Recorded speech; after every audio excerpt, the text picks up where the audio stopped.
Alhamdulillahi Rabbil Alameen Wassalatu wassalamu ala khatamin nabiyyin Amma ba'd fa'a'udhu billahi minash shaitanir rajim Bismillahir Rahmanir Rahim आइए मिल के पढ़ते हैं please read loudly अस्सलातु वस्सलामु अलैका या रसूल अल्लाह व अला आलिका व अस्हाबिका या हबीब अल्लाह अस्सलातु वस्सलामु अलैका या नबी अल्लाह व अला आलिका व अस्हाबिका या नूर अल्लाह नवैतु सुन्नतल इअ्तिकाफ Sending salawat upon Rasul Pak sallallahu ta'ala alaihi wasallam is a wazifa which remove difficulties away from the life, which help us to earn and gain the mercies of Allah subhanahu wa ta'ala, not only in this world, in hereafter, especially on the day of judgment, when everyone will be running away from each other. Nobody is going to help each other, even father, mother, brothers, sisters and friends. They are not going to help each other. But only at that time, the Holy Prophet sallallahu ta'ala alaihi wasallam, the messenger of Allah, he is going to help us on the day of judgment. And them lucky people, that Rasul Pak sallallahu ta'ala alaihi wasallam is going to shake hand with them. They are so lucky that they will be shaking hand on that time when nobody is helping each other, and that person will be shaking hand with Rasul Pak sallallahu ta'ala alaihi wasallam. Who is him? It is the saying of Rasul Pak sallallahu ta'ala alaihi wasallam that whoever will send 50 times salawat upon me daily, I will shake hand with him on the day of judgment. Sallu ala al-Habib sallallahu ta'ala ala Muhammad wa ala alihi wa sahbihi wa baraka wa sallam. So try to make a habit of sending salawat upon Rasul Pak sallallahu ta'ala wa sallam. And this is our biggest wish, that I have this wish, and my desire is that I may granted this opportunity that I am going to shake hand with Rasul Pak sallallahu ta'ala wa sallam, inshallah.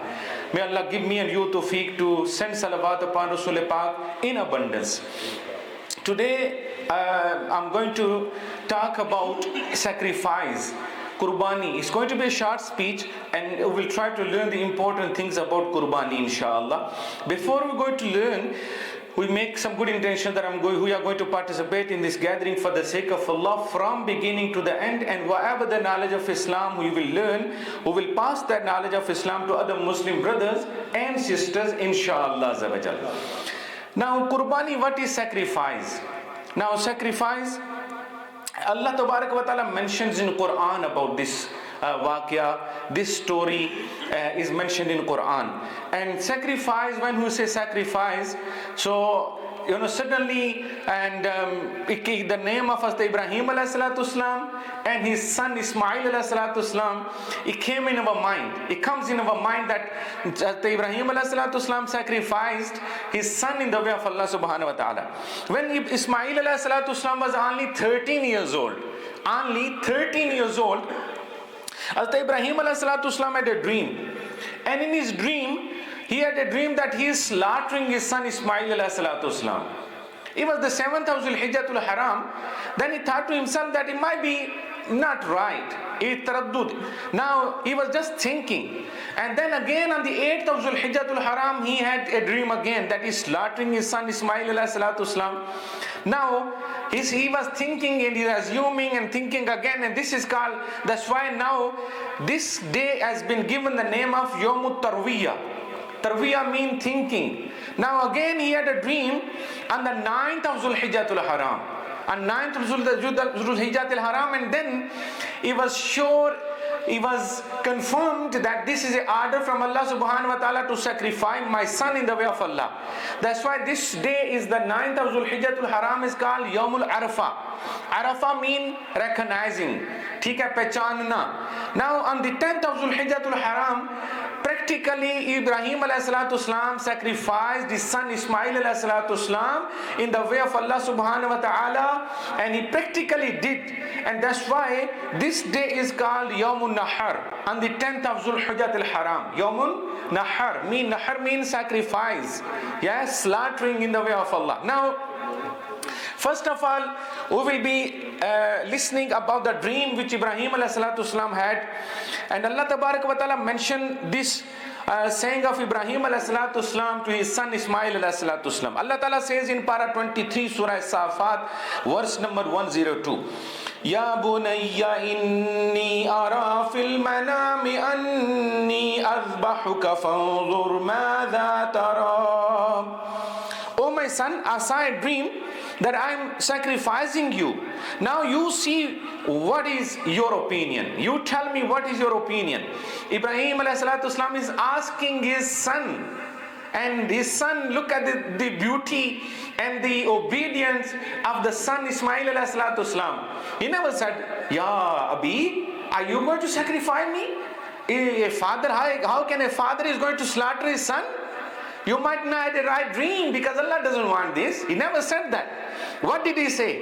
Allah Tabarak wa Ta'ala mentions in Quran, para 23 Surah Safat, verse number 102. Ismail alayhi salatu wasalam said, Ya abatif alma tu'mar satajiduni insha'Allahu minas sabirin. Oh my father, do what you are being commanded. Allah willing, it is soon that you will find me patient. He never rejected the order of his father. He obeyed the command of his father. Now Ibrahim alayhi salatu wasalam was taking Ismail alayhi salatu wasalam to that point where he was going to slaughter him.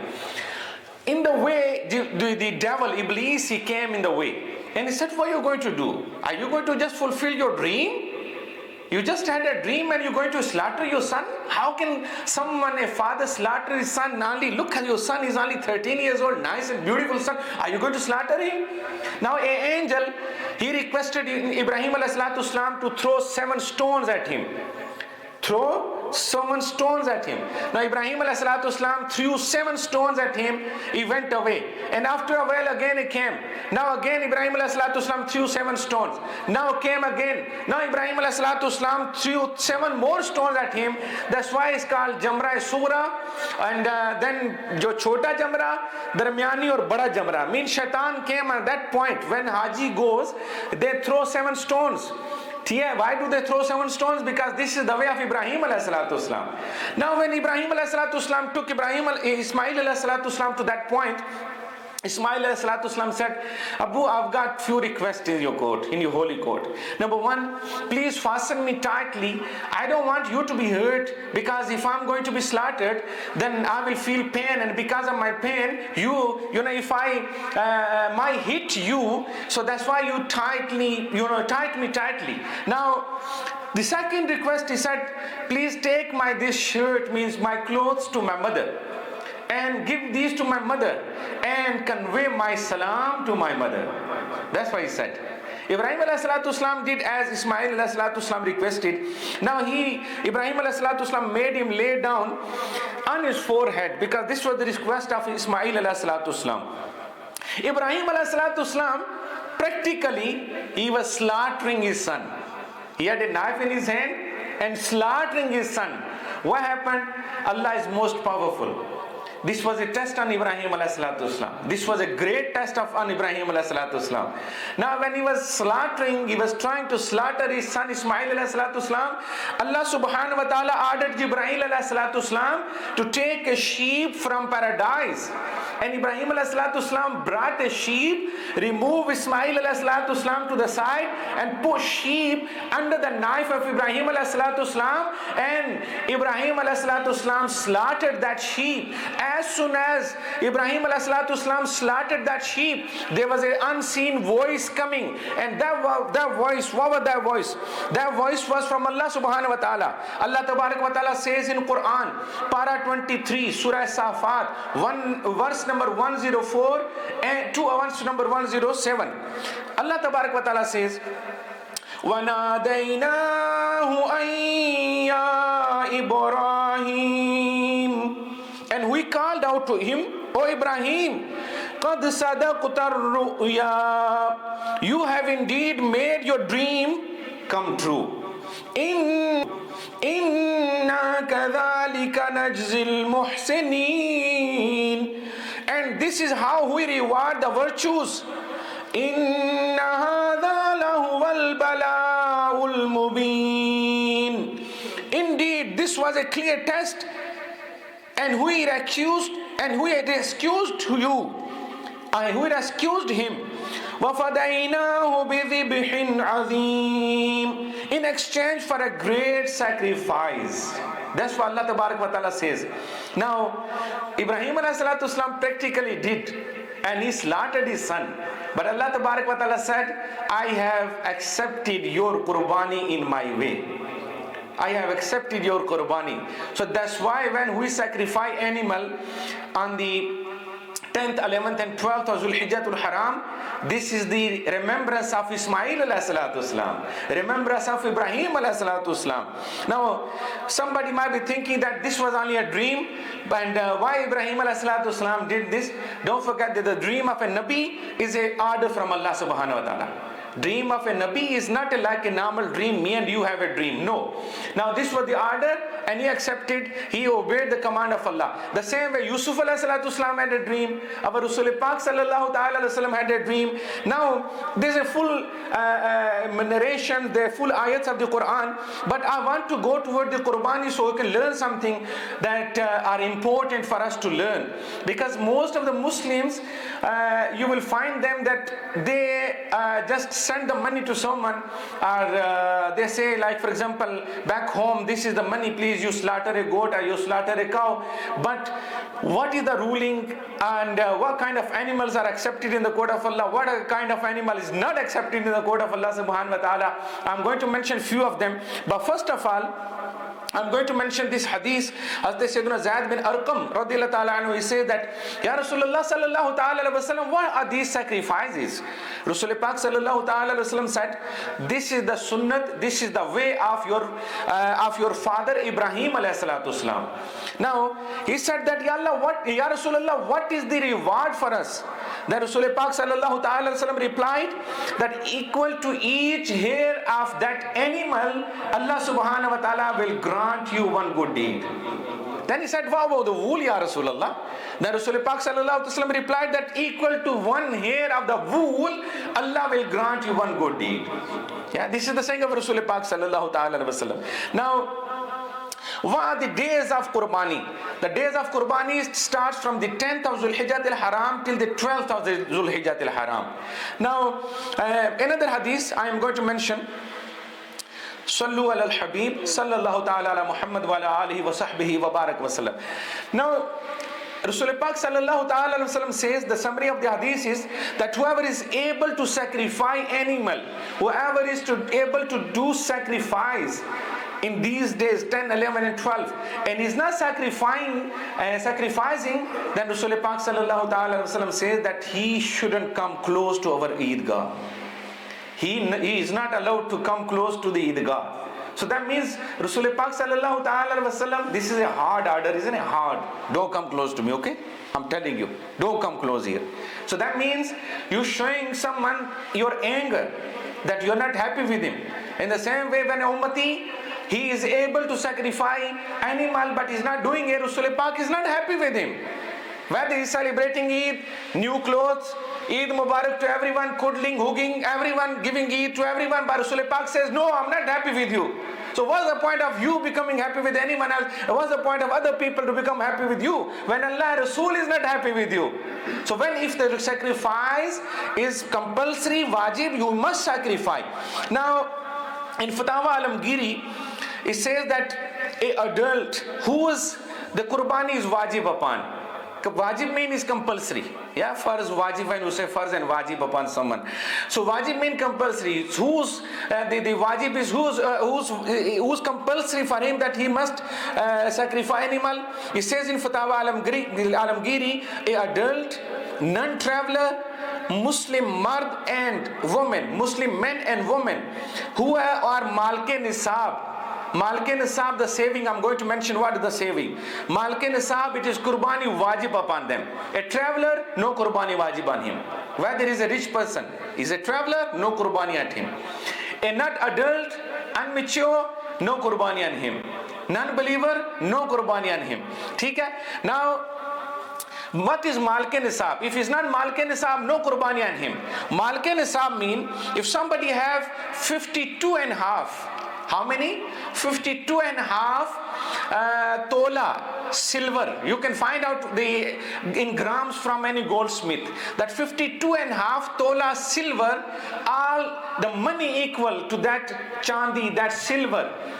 The third thing is extra pair of clothes or decoration piece is in home, are them items which we don't use in a home, they're extra.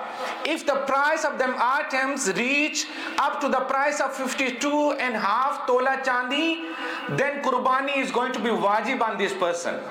Qurbani is going to be wajib on this person. Yeah. Now 52 and a half tola chandi, for example, if there's a 300 pound or 400 pound, if somebody have the saving of 400 pound, this is example, not exact the price, yeah, this is example. If somebody have the saving of 52 and a half tola chandi, and he has got the money with him on the 10th, 11th and the 12th, and he don't owe money to someone, he don't owe money to Allah as well. Two things, yeah? He don't owe money to Allah or to someone else, and he has got the saving of 400 pound on the 10th, 11th and 12th. It is wajib upon him to sacrifice animal in the way of Allah. This money don't have to be under his control for whole year. No.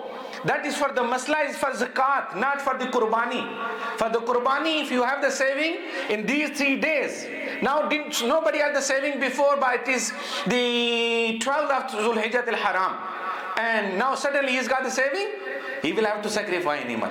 It is compulsory for him to sacrifice animal. Why? Because as we heard before, that this is mentioned in Fatawai Alamgiri. Sallu ala al-Habib, sallallahu ta'ala ala Muhammad, wa ala alihi wa sahbihi wa baraka wa sallam. Now when a husband want to give qurbani on behalf of his wife, then it is compulsory for him to get permission of her. It is compulsory that he must get permission. If he is not going to get permission, then sacrifice is not performed. He must get permission of his son, for example, he's adult. Yeah, he's earning money as well. Then the father say, okay, I will sacrifice animal on behalf of my son, my wife, my daughter. No, you will have to get permission of them. Now there is another understood masla. या दलालतन एक होता है, यानी यानी कि हमें पता होता है कि ये हम वो एक ही रकम है, हम सारे इस्तेमाल करते हैं. That's okay. For example, husband and wife, they've got one joint account. Your money is mine, mine money is yours. So you're no problem. Whenever the zakat time come, whenever the qurbani time come, you can spend from here. That's okay. That's understood. But if the husband has got the separate account, the woman, the wife, she's got the separate account, that's my money, that's your money, then they should do their own qurbani themselves. Their own qurbani themselves. In the same way, one goat or one sheep is not enough for the whole family. Few people, they say, we've got the 7 members of the family, so we'll just slaughter one goat. One goat is only for one person. One goat is only for one person. It's not for the 7 people or the 10 people or the 3 people. No. Now if somebody said that this one goat is from 7 people, now even the one's qurbani is performed. Why? Because you must name that goat for someone, that this qurbani is for so and so, son of so and so. That's why ulama say that when we do qurbani, we must give our name. You don't have to give the name of the living one. Them people, our family members who passed away, you can do qurbani on their behalf as well. Like for example, your granddaddy passed away, so you can qurbani like a camel or a cow. There are 7 shares in them. So what you can do is you can add their name. My granddad, my grandmother, my uncle, my this. They passed away. Now only 2 qurbaniyas left, for example. Yeah, you can say this is for me and this is for my wife. Living one and the past one, you can do that. But the 7 shares alani in cow or camel, not in goat. Okay? Remember this. And the last thing, whenever we do qurbani, we must do qurbani happily, not with the heavy heart. Oh no, cow is 455 pound and I've got only saving up 500 pound. 455 will go out. I will have only 45 pound left. No. Don't think like this, because you are heavy-hearted. Don't be heavy-hearted. Be happy-hearted. Be happily. Sacrifice animal happily, because Allah Tabarak wa Ta'ala will give you not 10 times. According to one narration, Allah Ta'ala ताला will give you 700 times more back इंशाअल्लाह अज़्ज़ा वजल। Why? कि अल्लाह तबारक व तआला के ये वादा है। अल्लाह हम सबको अच्छे दिल के साथ कुर्बानी करने की तौफीक अता फरमाए और अल्लाह तबारक व तआला खुश दिली के साथ कुर्बानी करने की तौफीक अता फरमाए। On the day of judgment, these animals which you are going to sacrifice, you know they are going to come, and who will be riding on them to cross the bridge of Sirat? Do you know this? This is according to narration. When we will be crossing the bridge of Sirat, these animals will be coming, who will be sitting on the animals, and then inshallah who will be crossing the bridge of Sirat, inshallah, easily. If you're going to be sacrificing happily, then you will be crossing the bridge of Sirat happily, inshallah. ठीक है? अल्लाह तबारक व तआला कुर्बानी के दिनों में हमें खास कुर्बानी के जानवर कुर्बान करके अल्लाह तबारक व तआला के महबूब अलैहिस्सलातु वस्सलाम के हुक्म पर अमल करने की तौफीक अता फरमाए। आमीन बिजाहि नबील अमीन व सल्लल्लाहु तआला अलैहि वसल्लम। सल्लु अलल हबीब सल्लल्लाहु तआला अलैहि